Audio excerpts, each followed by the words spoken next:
hand it over to you. But I'll be here till about 3:30. All right, I cool, got you. cool. I'm not gonna Okay. waste anybody's time. Thank you so much. Let me make you a co-host real quick. All right, so first of all, thank you all for coming back to listen to me speak on this space. I told myself once the mix was over, I wasn't gonna do this anymore, but it's election season, and some of the bullshit that we saw in 2020 is starting to crank back up again. Um, and I'm gonna tell you what I'm talking about. In California, Karen Bass is running against Caruso, and a lot of black celebrities are supporting Caruso. Some of that's because Snoop put together an endorsement. Cube said something. A couple of other people, not just black, but a lot of other famous people have came up back in Caruso in favor of Karen Bass. And there's been some issues with that because a lot of black people who are caught up, who are in politics out in California, are frustrated because these handful of black men are supporting Caruso over Karen Bass, and the fact that he's a white man and Karen Bass is a black woman. Um, that would have been one thing, but what as always happens, individual things don't become larger things. And there was an article that came out, I think last night or early this morning, by a sister who talked about black men supporting right-leaning candidates. And what that did was open the gates for a reemergence of some of the things we saw in 2020, where you saw a lot of black celebrities from Janelle Monáe, Jamel Hill, a lot of people who are in punditry, basically demonizing black men and saying that they want to have the same power as white patriarchs, and basically calling them trash and calling them hateful and making all kind of hateful slurs about that. So that rhetoric is starting to crank up again. And I wanted to start this space to kind of push back against it. It doesn't have the same power that it did in 2020 because we're not facing an existential threat in the form of Trump, but we are facing a lot of frustration from black voters about Biden and Kamala. So what I wanted to do was just open this up, open the floor to people who are concerned about that, and get y'all's opinions, and we'll chop it up. So that's pretty much all I got. We'll just let it roll from there. Who has their hand up? Who wants to speak? Okay, I think we had Jonathan first, then Ian, and then after that we had Love and not Naeem. I hope I pronounced your name right.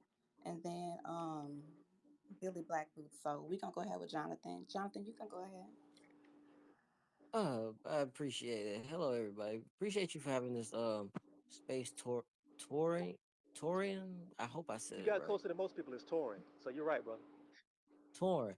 All right, man. But yeah, like there's.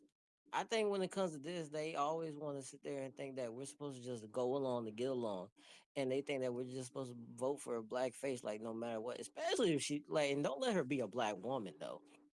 But my thing is, if you really look at it, when black women quote unquote like Karen Bass like get in the office, things don't typically go well for black men. If you look at the case in Atlanta with the black DA down there, Fonnie Willis, she let go of the cops that killed Rayshon Brooks, but yet she had enough nerve to come down there and charge the whole YSL record label on RICO charges. And also, like when it comes to like the whole blame black men thing, they they think that they're just supposed to just throw up like the whole black girl magic, and then we're just supposed to like just vote for them. But like my thing is, I keep telling people, I'm like, you can't just black girl magic your way in the office. You have to talk about issues pertaining to black men in order for us to vote for you. Hmm. Are you there? Yeah, I'm there. No, I agree with that. Well, first of all, I want to say this. There is, I understand being loyal to somebody who looks like you, and I also understand the idea that if you're a black person and you're a black voter, that somebody who looks like you and comes from the Democratic Party has got your best interests at heart. But that's not the case. We've seen way too many instances where somebody comes into the black community who is black and they trade on a lot of rhetoric about the legacy of black people voting, and you get the same things about black people died for you to vote. It's your responsibility to vote, but you never hear them tell you anything about what their responsibility is to the black electorate who puts them in office. And I think we've reached a point now in this country that black people have always been politically aware, but now they're becoming politically vocal and they can't be silenced anymore. And a lot of our elders and a lot of our gatekeepers don't know how to deal with that. So I think that's part of it as well. Right, right. I agree with that too because it's like, okay, well, your elders died for your right to vote, but yeah, they died for my right to vote. They did not die for my right to vote for one exclusive party, or they did not die for my right to have absolutely no autonomy over what I feel or what I believe or what I see with my own eyes. And, it's just, to me, it just feels like, and it just seems like, like black male votership is something that people expected to just be old, and not gained. And that's a problem. And like all of this to me, and what the rhetoric I see ramping up lately, it's like, it reminds me of like the scapegoating, theory. And, of course, that's what people have a tendency to place blame on somebody for somebody else's problems or whatever. And it's a process, and what it often results in is feelings of prejudice and towards a person or a group. And what it does is it serves as an opportunity to explain failure or misdeeds, like so, and you try to maintain one's positive self-image. And that's what I believe is being weaponized right now. It kind of takes the sting out of other groups, for the misfortune or for the lack of action of their chosen political parties, and it's also used as leverage because it's like, okay, the black man didn't do this or didn't vote this way, so he doesn't deserve this or that. It's just all really, really nasty work. Um, Hmm. Let me see. Oh, Ian, you're next. Hello, family. How's everybody doing? Hopefully, there's not too much noise in the background. I dropped my sons over at the soccer field. But yeah, the hashtag blame black men, that's been, especially when it comes to politics, this has been pretty much in the forefront for a long time, as we know, sadly. You know what? Me personally, I have been warning us for years. Hey, brother, I can barely hear you. Prior You're, to, you're getting a lot of feedback. It sounds like you're muffled. Can you do anything about that? hold on, let me see. Yeah, Let now me you're see. coming in better. Am I coming in any better? Now you're still kind of muffled, brother. You driving? All right. So what I'll do, I'll leave and come back to see what happens. Hopefully, I get you get to All hear right, me. bet, bet. Um, Also, just want to take this quick break. One of my other co-hosts is in the building right now. The brother Marcus Feller. I'm butchering his name. Marcus Feller. Farrell is a really good friend of mine. He's very, very involved with black politics and black voting registration and black voter drives, especially when it comes to black men. We're also going to have one of his partners come through a little bit later, but I just wanted to introduce him and have him speak on this because he's very well connected to this story. Marcus, how you doing, brother? Hey, Marcus. Hey, y'all. Hey, folks. Hey, Hey, family. what's up? Thanks for having me on. Listen, I'm just gonna. If you know me, you know I try to drop stats and stats that I know about. There has not been a national election or a statewide election or any election that you can point at where the Democrat didn't get didn't get the majority of black male votes. Right. So the narrative that black men are scapegoats, even if we were scapegoating, and we are witnessing a current sort of political revival of you need to talk to our issues more than you need to talk to more than you just need to expect our vote, and whether you are black boy joy or black girl magic. Black men specifically are starting to say things like, "Hey, you know what? You haven't done nothing for us." But let me drop some facts. When they last time they tried to blame African American men and black voters and black male voters was a couple of times in our recent history. That Senate race in Alabama, and of course the loss to Donald Trump, right? The initial loss to Donald Trump with Hillary Clinton. But what they tend to forget is that the number one demographic that voted most consistently for Democrats in those races were black women, and the number two constituency that voted most consistently for Democrats were black men. That has never changed.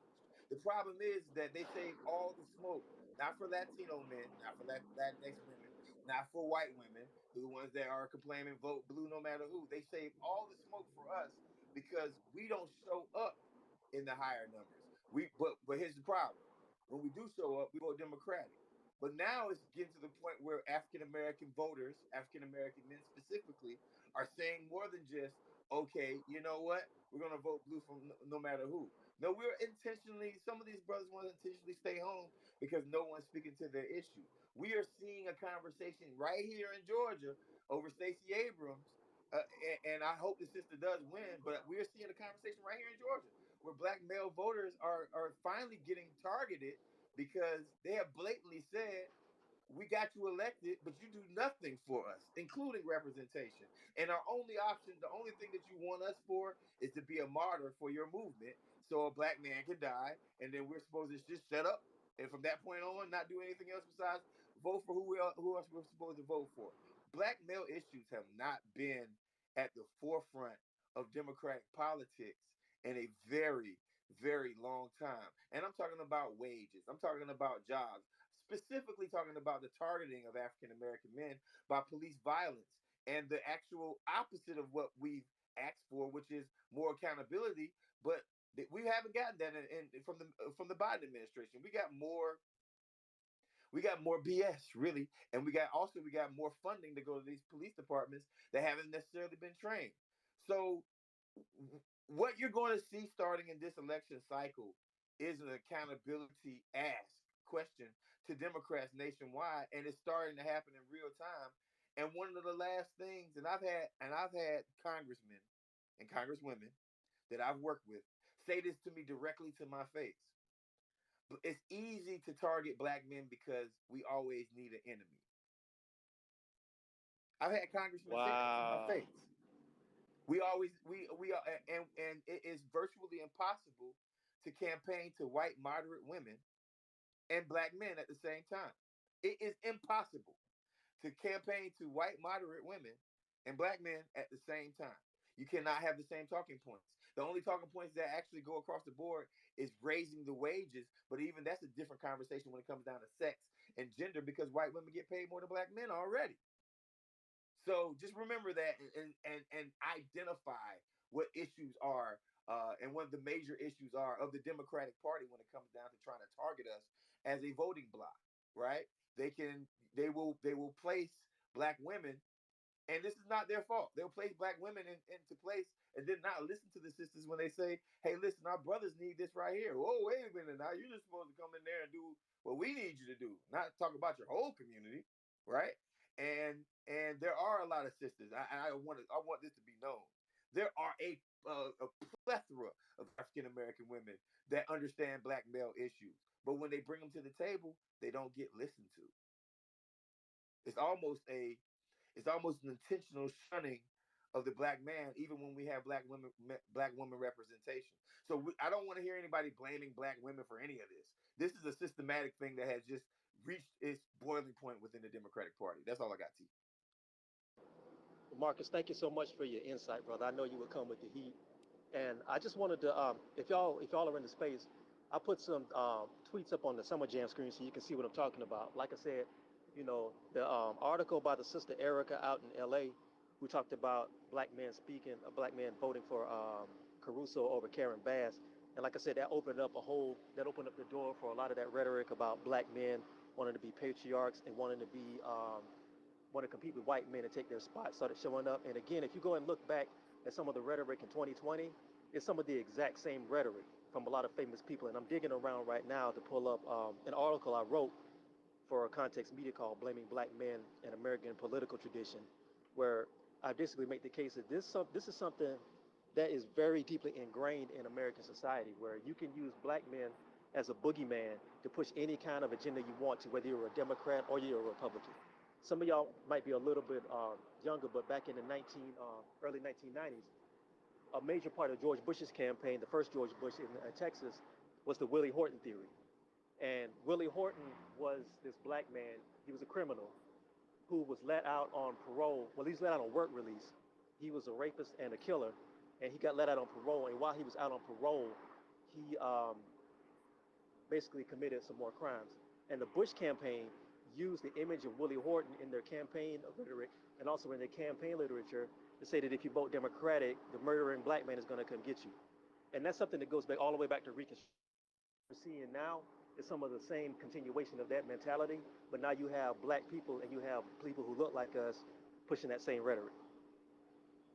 Sister Black, where you at?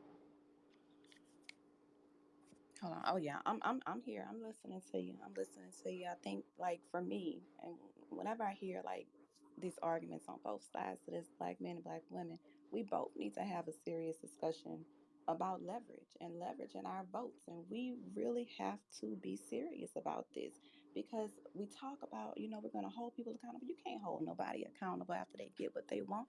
The exchange is made. There's nothing else for you to leverage. Your vote is given already.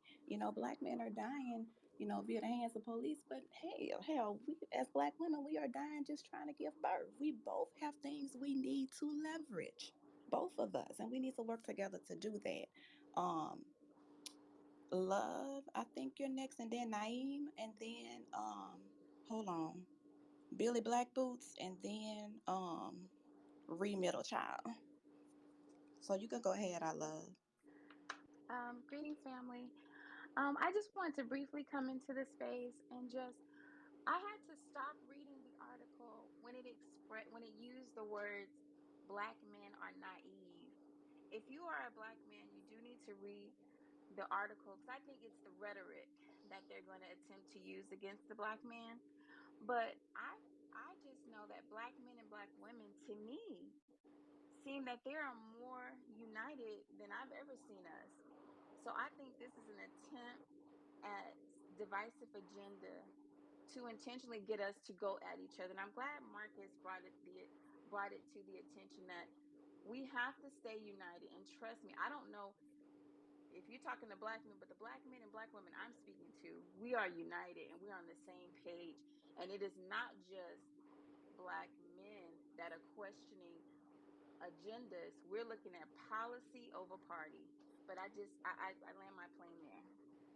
Now, thank you, sister. I do want to push back with you on one particular point. If you talk to black people on the street, and if you talk to black people who are poor and working class, a lot of the issues that they're facing are universal when it comes to black men and black women. The problem is this: people like the sister who wrote that article, and people who work in media, and people who, especially in academia, the black people who work in those fields, they are completely divorced and they're completely disconnected from the majority of black people. So we're that's where the division comes in. These people are way more connected to the white power structure, and they're way more connected to cable news, and they're connected to the people who sign their checks. So that's where a lot of the division comes in, because they don't talk to rank and file black people, and because their voices carry a lot further than the average black person. That's where a lot of this shit comes from. And I say it starts in academia, because academia, black people in academia have been so siloed and so coward to the point that they can't really say anything specifically pro-black without fear of losing their tenure, or without fear of losing their position. And I think that's what we have to be aware of. Black people as a whole, we can have these conversations to be civil, even when it comes to different parts of different groups of black people. It's when you move into like academia and when you move into media, that's when the bullshit starts. And that's all I have.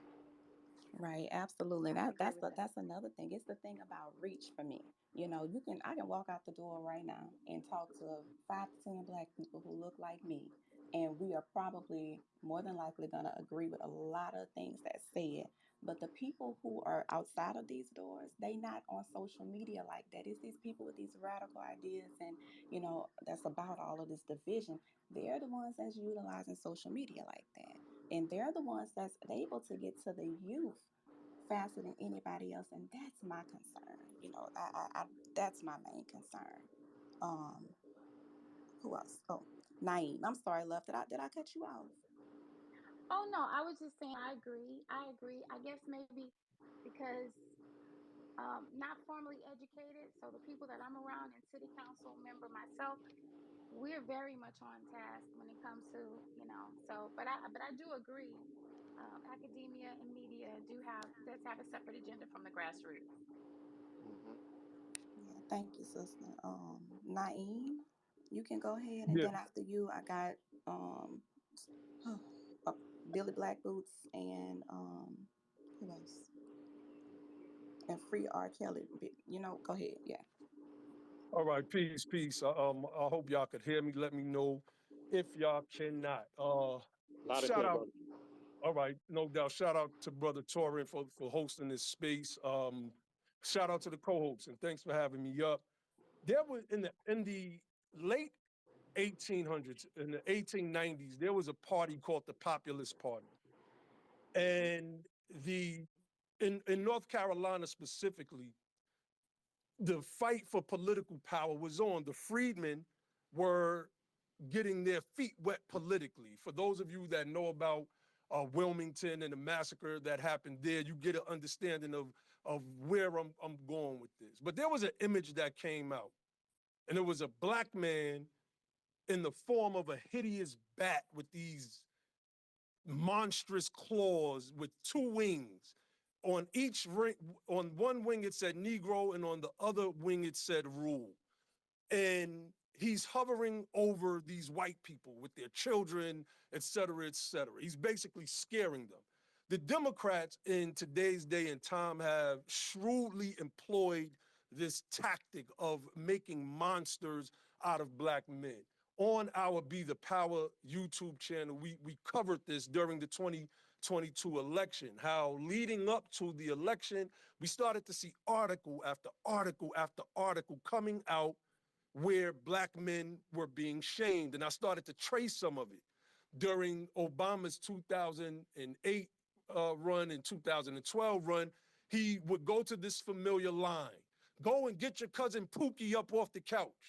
He didn't say to the Mexicans or the Hispanics, go get cousin Essay off the couch. He didn't go to the Jews and say, go get your cousin Jaime off the couch. No, he went to black people and specifically targeted black men.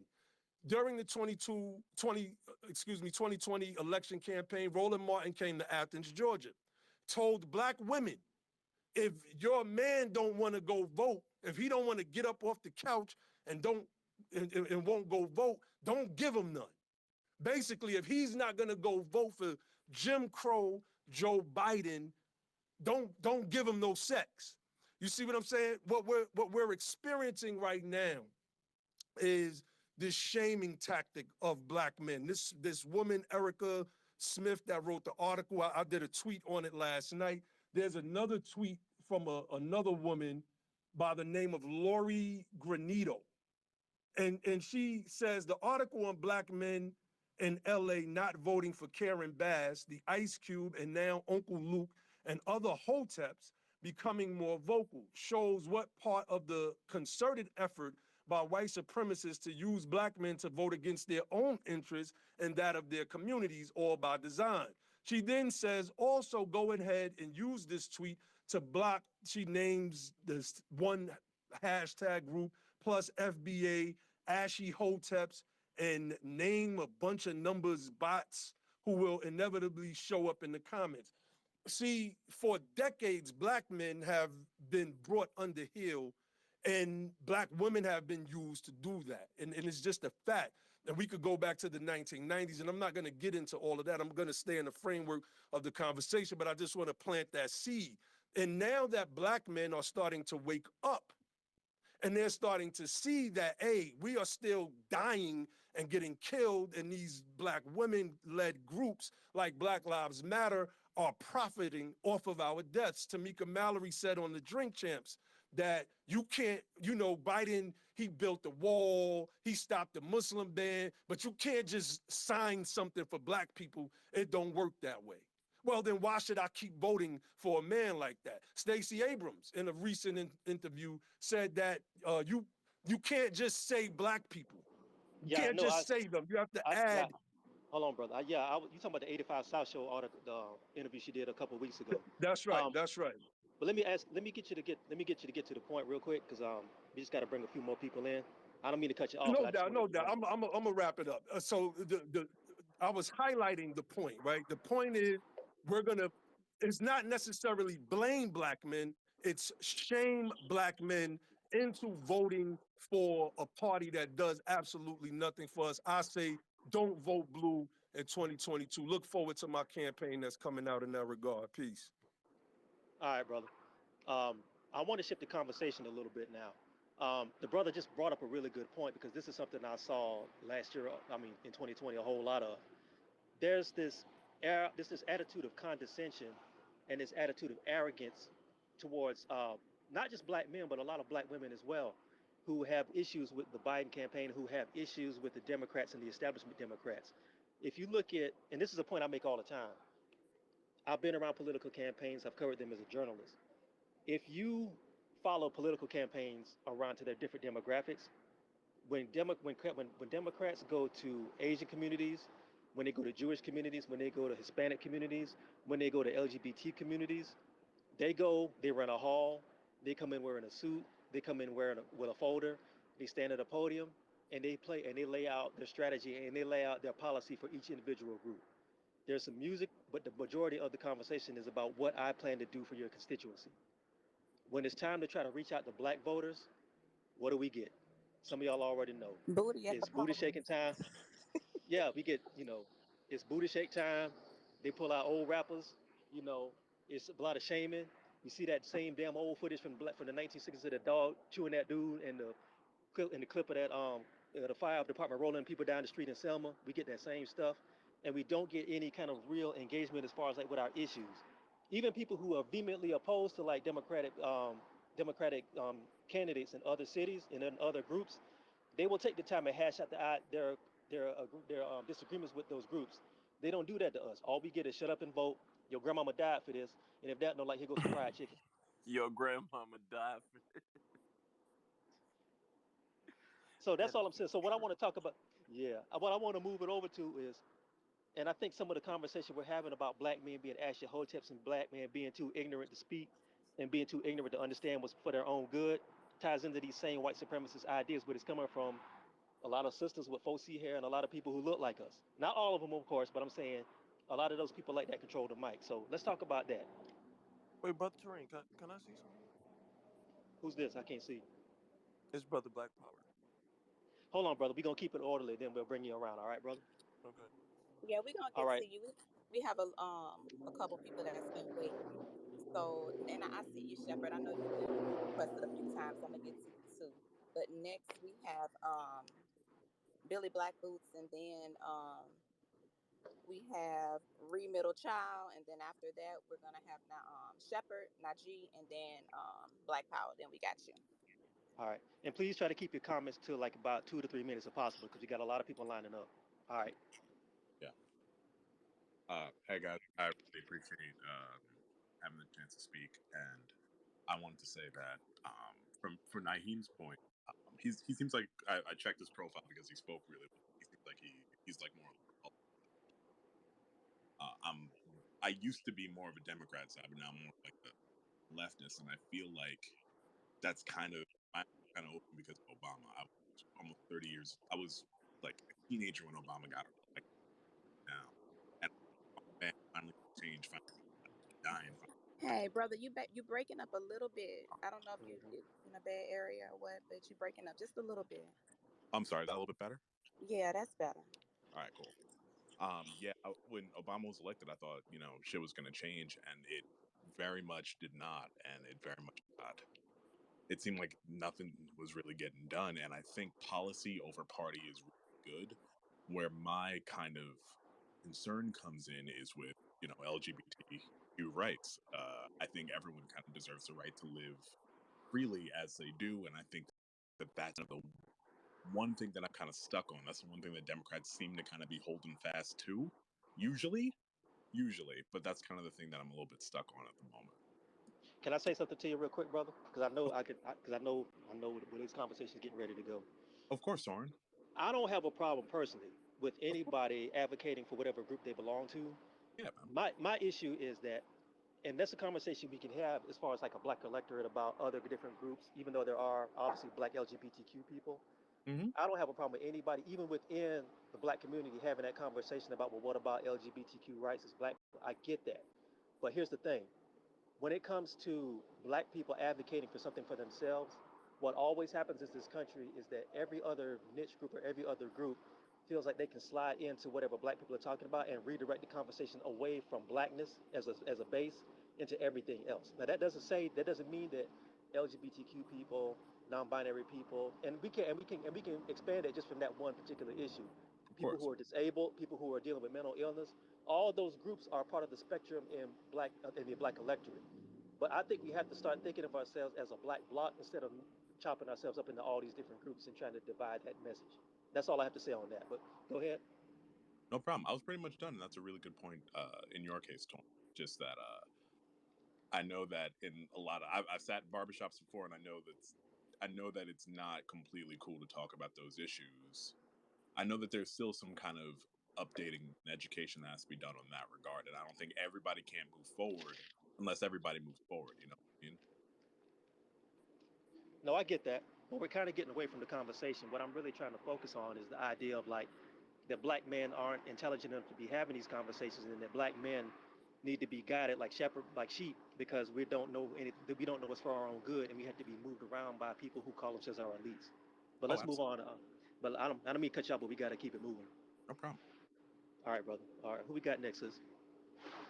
We have Reed Middlechild next, and then after that, I want Shepherd to go, and then Black Power to go, and then Folk, you're gonna go, and I'm gonna be on the road for a second, so I'm gonna be listening, but I want y'all to remember y'all order, okay? All right, thank you, sister. Okay. Thank you so much for coming in on short notice. Oh, I'm good. I'm listening. I'm just gonna be on the road, but y'all go ahead. So remember that. Remember y'all order. And Najee, I'm gonna go ahead and put you back in queue too. All right, peace, All right, family. Am I coming through clearly? You're loud and clear. good. All right, thank you. Thank you for hosting this space, Brother Terrain. I really, really appreciated that interview that you did with Marcel Dixon. That shit was gas. Oh, The thank one you, thing I brother. want to say, you're welcome. The one thing I want to say is this: I don't think that the Democrats have a problem with black men in general. I think they have a problem with a specific type of black man. They love Van Jones, aka the dollar store brand Morris Chestnut. They love Roland Martin's melted Oreo McFlurry built ass. They have a problem with black men who are on code and uncompromising. The disrespect that Joe Biden has issued to foundational black Americans in the short time that he's been in office has been completely appalling. Everybody who's coming up on Hey, stage brother, and they're calling it you're out, breaking up. everybody who's coming on stage and they're calling it out, they are right and exact to.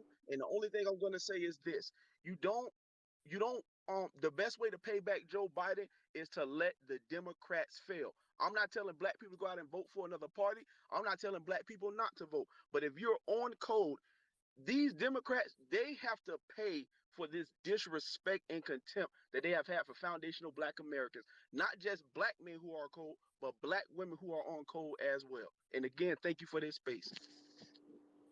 All right, brother. Thank you for your thoughts. Let's move on. Who was next, sister? I'm trying to write and do this at the same time. Yeah, I'm here. It was Shepherd. Shepherd could go ahead, and then Black Power, then Najee, and then Folk. All right, bet. Remember y'all orders now. Go ahead. I'm a street dude, so I don't have to get real complicated when it talk about black males. Because what I'm seeing right now on the street level, not in the Democratic Party, not in the Republican Party, not in DC, not in Washington, I'm seeing brothers taking each other out every single day. 7 people was murdered where I'm at in the last 3 days. Just locked down the school in a black neighborhood. The school has had 6 different black principals in 5.5 years. Teachers going in and out, in and out. We got big problems. We won't have a political future because we won't have any 20-year-olds or 30-year-olds left in another 5 or 10 years the way we're murdering each other. So at a certain point, I look at the big picture. If you're a Democrat, be a Democrat. If you're a Republican, be a Republican. Just be honest at who you are. In the street, you just gotta be honest. If you're a blood, you're a blood. If you're a Crip, you're a Crip. If you're a set, you're a set. Right? The same way that Masons throw their sign, the same way that Deltas and AKAs throw their sign, and they live in segregated communities with alphas and omegas. Everybody reps a set. Just be who you are. But we got to understand, within the black Republicans, and within black Democrats, there is a hierarchy of blackness that is elite and that is untouchable, that is segregated, and who are the gatekeepers of our entire society. It isn't just the Democrats that's messing up the government, and it isn't just the Republicans, right? It's us. We have not even got our shit together as a people to even regulate our own house and our own community. But I've owned about 5 businesses let me in push my back on you real community. quick, I've brother. I employed don't mean to about interrupt you, but 400 people inside my own community. And I Hang on one second. Hang on one second, brother. I didn't mean to cut you off. Um, hold on. Go ahead and speak. But I was just saying that how much of that is coming from us as a collective, or is it coming from the gatekeepers that you said? I think the gatekeepers have been around since early 1900s doing what they do. I don't want to get off track with what I was getting ready to get at though, and I'll circle back if you need me to. What I was getting ready to get at was the video that caused this issue that we're talking about. The Lori chick who did the video of Bannon. This is how Hmm. this conversation started. This video, it was a Willie Lynch video where Steve Bannon said that he had 100-year plan for black males. And Hmm. the issue didn't become that Steve Bannon, an avowed hater of blackness, said that what he said. The issue became internally what our issues are, or black women said this. Everybody ignored that a white supremacist just made a Willie Lynch video and was so confident and bold to air a Willie Lynch video. He said, I have 100-year plan for black men. That's some scary fucking shit that they're Yeah, but this see, fucking that goes back to bold my point. That goes to back to my actually point, though. say this in our face. So Yeah, but that's an that goes back to issue. my point, brother. Yeah, I understand. But that goes back to my point where we're missing the big picture on white supremacy and what he's saying he's trying to do with black men. I don't care if you're a Republican. You could be whatever your heart desires. But when you have white supremacists saying to your face that they actively are trying to manipulate you to so they can rule for 100 years, I got a problem with that. Because the rule I feel you, brother. I didn't mean to. What I'm saying is this. That again ties back into my point about the fact that the people who pushed back against black men who weren't even responding to that video and most likely didn't know about it, instead of pushing back against Steve Bannon's white supremacist rhetoric, they automatically started attacking black men. And why? Because they feel like black men aren't intelligent enough to make their own decisions, and that we need a shepherd to guide us along. And if we're not coached, and if we're not bullied, we're Steve Bannon.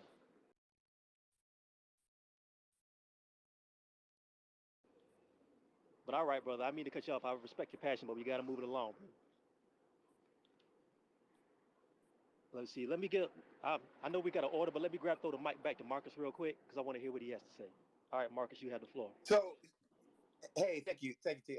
Look, um, I think we all need to also realize that there's such a historic precedent when it comes down to ignoring black people, specifically black men and our issues, that addressing our real issues is an organic problem. Look, man, every single time there's a barbershop tour, because that's been something recently has been a barbershop tour, right? If you notice something, when the DNC does it, and I actually know the people who throw the barbershop tours that the DNC is doing, and the Black Barbershop tour that I did personally when I was working for Bernie Sanders as his national Black Outreach director, and the barbershop tour that has happened from the Clinton campaigns, and so many campaigns. What I realized, those things are never televised. Those things are never televised, and those things can be very, very staged. The reason why is because our organic issues are something that Democrats and Republicans have to take accountability for. And accountability, when it comes down to campaigning, is some things that is not a popular campaign tactic. A more easier campaign tactic is blame without any issues. Blame, and what makes it hard for someone to campaign is a hard thing to do in campaign is actually ask a constituency, what do you care about? And then respond to that. So when black men start in the barbershop start talking about what they care about, fair wages, taking care of our kids. Oh, what do you mean? Black men care about taking care of their kids? More than any other constituency, they talk about children. Black men do, right? And people don't even understand it. That's a fact that we take care of our kids more, that we talk about that in voting more. But to address our issues is to address systemic racism in America, something that a lot of candidates can't grasp and can't hold and can't create talking points out of. And I'm talking about this as a campaigner, right? Someone who's been on multiple campaigns, and when the issues of African American men come up, our issues, not our skin color and not our gender, our issues, Our issues are the reason why so many gatekeepers go so hard to keep us from talking about that, because they cannot fundamentally answer the question of why, when black soldiers, black male soldiers, came back from World War II, that our neighborhoods were redlined and the government hadn't done anything about that yet. They can't answer the questions of, okay, how come marijuana is still becoming illegal and black men still have a 65% higher chance of getting arrested for marijuana in the same state where marijuana might be legal to this day. They can't answer these questions because they have to answer questions of of accountability. And unfortunately, it's easier to blame a constituency than it is to address the issues of that constituency. Thank you, brother. And you made a very good point just now, and I want people to know about this too. You're right. After World War II, the federal government passed legislation for the GI Bill. What that was basically every returning soldier coming back from the Second World War was supposed to be able to get free college and help with housing and readjustment back into civilian life. The GI Bill was systematically barred, black soldiers were systematically denied the GI Bill.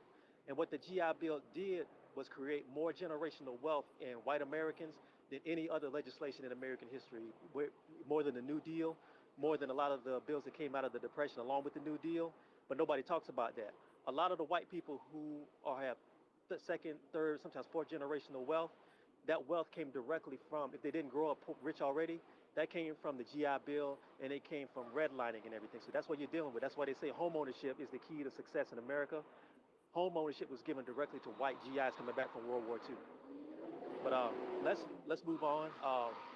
I've completely forgotten the order, and my sister Black Mix is on the road, and I don't know who the hell's speaking. So I'm just gonna freestyle this a little bit myself. Um, I'm gonna let Najee's had his hand up for a while, so I'm gonna let him speak, and then we'll swing around to T.S. Giselle, Faithful Black Men Association, and then Jonathan again. And I see Black Power down there. I ain't got you. I forgot you. All right, you have the floor, Najee.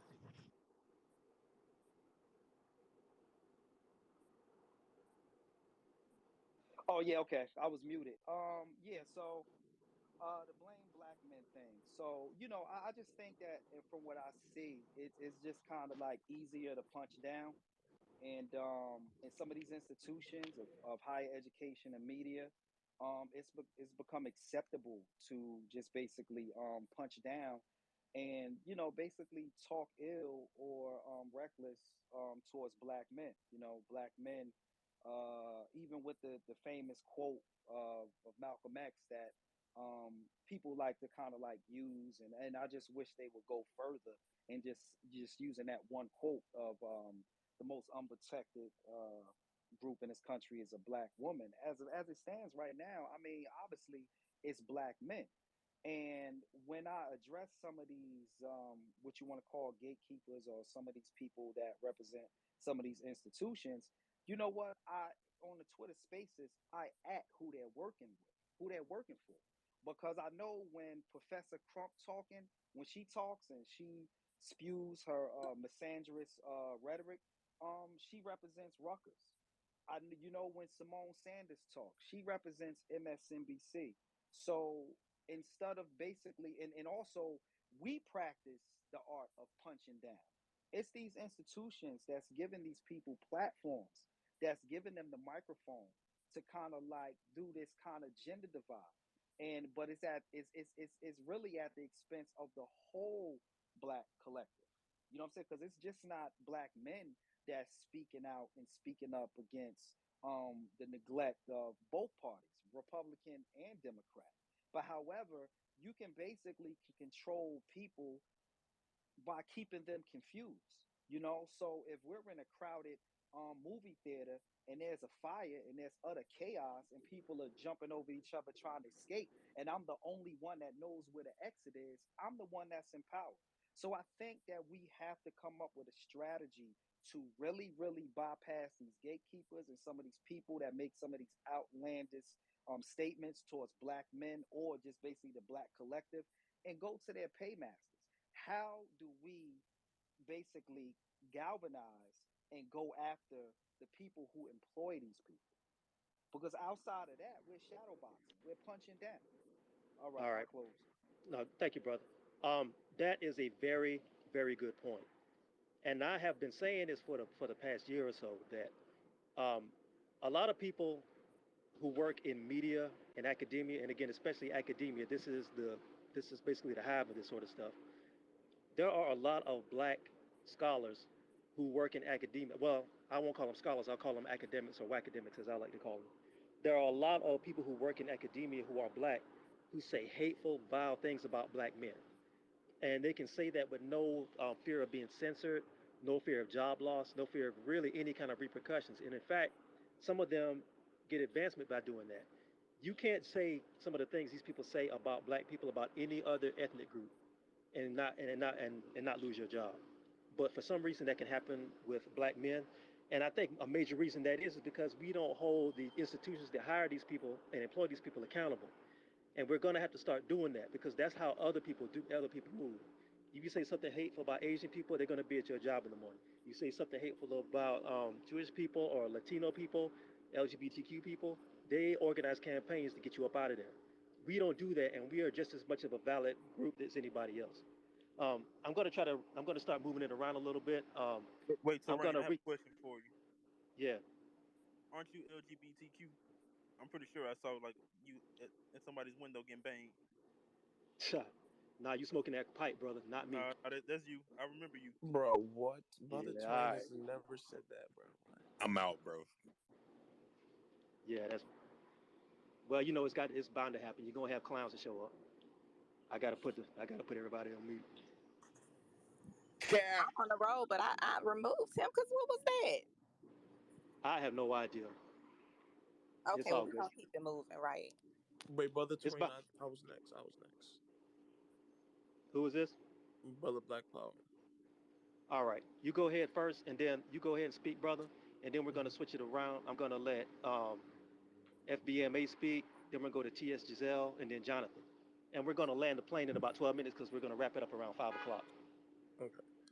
Um, I think right now the blame black men again thing is like there's three like central aspects of it. I think number one, it's about loyalty to the Democratic Party, and I think right now they pit like two types of black men in regard to that topic. It's like they call it the hoteps or whatever, and then they have the straight laced black men. You know, your Van Jones, your Obamas. And I think right now, you know, there's a quote unquote like I guess hotep civil war where like you have certain black men who like actually uphold certain hotep values, and then you have black men who don't trust the Democratic or Republican Party from the left aspect, and they get called hoteps simply because they don't trust either party. And then number two, there's black academics who fabricate certain crazy demonization of black men, and in turn they create a divide between black men and black women. And I think you could see that come to fruition when Kevin Samuels died. I didn't like Kevin Samuels. I didn't think he helped the black community in any way, shape, or form, and I think he, you know, disrespected black women a lot. But I think you saw a lot of black women start to say a lot of crazy things. Like I saw you in a Twitter thread with Brittany Cooper, who said crazy ass things about black men that were just completely fallacious. And then Yeah. number three, I Get think right now you start to see a lot of black men who are starting to understand that the Democratic and the Republican Party do not have our best interests at heart. And I think that a lot of white liberals in the white Democratic establishment is starting to try to send their black gatekeepers out to demonize black men in order to try and make us seem like the scapegoat if Trump wins in 2024 or if Republicans sweep in the 2022 midterms. all right, brother. Thank you. I'm gonna start doing a round robin because we gotta wrap it up real quick. Plus, my phone is about to die, so I want to get as many people to speak as I can. I didn't plan this one out like I normally plan out my spaces because I was just heated this morning. So we're gonna I'm gonna let FBMA Faithful Black Men Association speak. Then we'll go to TS Giselle, and then we'll swing back around to Jonathan. And I see Folk TADSN on the mic, and so we'll get there. Faithful Black Man, what's good? You have the mic, brothers. How's it going, brother? First of all, like Maintain open, it. appreciate you for having this space and bringing everybody together. One of the many black voices in our community that can do this and have a peaceful conversation. So much peace Well, and love. I had a Dave Chappelle obsessive follower try to run up on me about a minute ago, but we got him out of here. I feel it. I feel it. But I'll keep it brief. I'll keep it brief. I know we're on a short timeline, but I just wanted to come on here and just talk real quick. And I mean, one thing that I know that from our platform that you've probably seen for like over the past couple months is we really do challenge people from the political atmosphere, and that's just not them. Of course, Democrats are the easiest one to troll, and they get upset, and a lot of the times we just want to have peaceful conversations.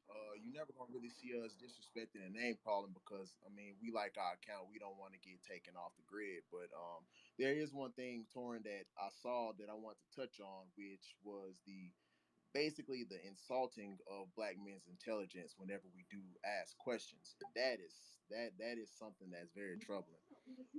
So for instance, last week or maybe 2 weeks ago, we got into a small debate with the brother that spreads the vaccine campaign stuff, whatever his name is, I don't know. And a lot of his rhetoric was very white supremacist ish, and it's very, I don't know. I would just say aggressive for no reason. At one point, even made a hollow threat, and that's very telling about the type of people that we're dealing with and these gatekeepers who are protecting them because they feel so confident that they can say things like that. Yeah, on our platform, you're never going to see us threaten anybody because we don't feel safe enough. We know that someone may come get us or someone may get our platform out there or maybe even investigate us or something like that. But for someone to be able to feel so comfortable to threaten somebody online out in the open, you got to think about what type of protection that they do have. So always be careful when you're talking to people like that. And secondly, just today, I talked to a brother who was a Democratic. Seemed like he was a organizer or something like that. Don't know, but he came onto one of our threads, basically just spewing some type of rhetoric that we're uneducated about what we're talking about. One, you got to be careful when you're talking to people because you have no clue who you're really talking to behind these avenues. That's one thing that I wish a lot of people would be more conscious of. And Yeah. secondly, one of the things that I found interesting that he said was, we should go and read our social studies teacher should have taught us something. Go read a book that doesn't have pictures and maybe you'll understand. Is But that you know what, not though? more reinforcement? You know what, What was that, brother? brother? No, I just wanted to say this real quick. um, America has always had a history of underestimating black male intelligence, and a lot of this stuff. I'm not saying you have to accept it, but you have to know that it's par for the course with a lot of these clowns, man. Yeah, They can't really. I love the debate, and I love getting deep into a conversation with people who either agree with me or don't agree with me. But you have a lot of people who just plain straight up hate black men, and they're going to do everything they can to try to push back against black men having their own opinions, and they don't absolutely. even give black men enough credit to be able to think logically for themselves, even though we wouldn't be able to survive in this country if we weren't able to. So you're Absolutely. always going to have haters. You're always going to have people who do that, and you have to ignore that to the point that I get shit like that all the time. But the thing is, I try not to get into it with people like that unless I see that they're connected to some sort of organization that I can push back against. Because, you know, we're black men in America. Clowns are going to clown. People are going to have hate for us, but you got to shake that off and keep doing what you do. And Absolutely. I want to move it on, brother. My Mhm. phone is literally on 3% now, so if it cuts off, it's not because of me, because I went out the house without my damn charger. So here we are. Um, Absolutely. if the phone cuts off, I'm probably going to do this again later tonight if everybody wants to come back in, maybe like 8 or 9. It's debatable. I might set up another one, but I want to move on real quick. And let's see, who do we have next? I said T.S. Giselle. You have the mic, and the mic is yours. Feel free. Okay, thank you for allowing me to speak. I'll try to go really fast in case we lose connection. Let me just first say that I love black men. Black men are black. The black man is king, but we have a generational problem of coddling the black man. I'm going to speak in reference to Black American culture. My comments Let me are ask you something cultural. before you start.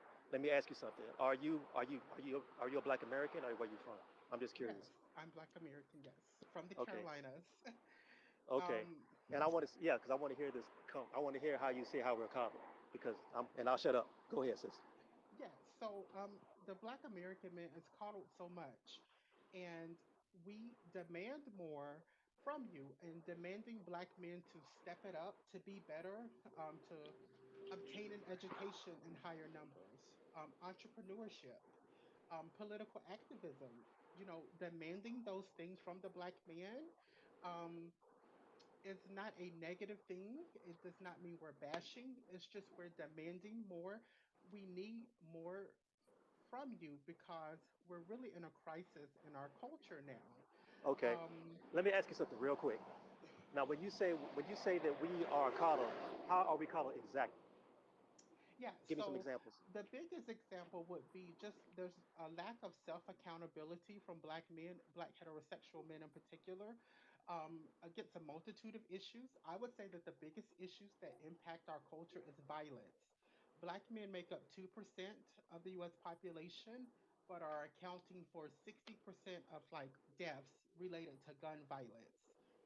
No one ever wants to have that discussion. That's a big thing for me. Okay, we can have that conversation, but I'm going to tell you right now, a lot of the rhetoric you're spouting comes straight out of white supremacist rhetoric. If you're going to talk about violence in the black community, you got to talk about how violence is cultural, not as far as racial, it's about proximity. Because if you look at the stats on white crime, 80% of white people kill 80% of white people. If you look at the stats on any other ethnic group, people attack who are close to them. People prey on the people who are around them. That's what happens with that. And if we're talking about black men being coddled, because I hear this a lot, and I want to know exactly what do you mean by that, because coddled in what way? Black men, So, to black men are the lowest social. Black men are at the bottom of every American socioeconomic metric. I have the stats in front of me right now that I can pull up if you want to exactly. go And through so them. when I say demand more, this is what I mean. Excuses are often made as to why we cannot, move up in society. It can be done. One or two people who are outliers don't mean that all black men can succeed. We are dealing with 500 going on 600 years of direct oppression that black men and black women are faced, but not like black men. So if you're saying that we are at the bottom of every socioeconomic metric, that's because there are systems in place to keep black men at the bottom of every socioeconomic metric. We're not down there because we want to be there. That's the way the system is set up. And one or two people who can punch up, can rap, or bounce a ball into a hole doesn't mean that all black men can do that. Even black men who are successful in business, those are outliers. I wish there were more of them, but that's just the truth. So if you're going to say that, you got to back that up with some data. So if you got data, we're talking. Not, then what are we talking about?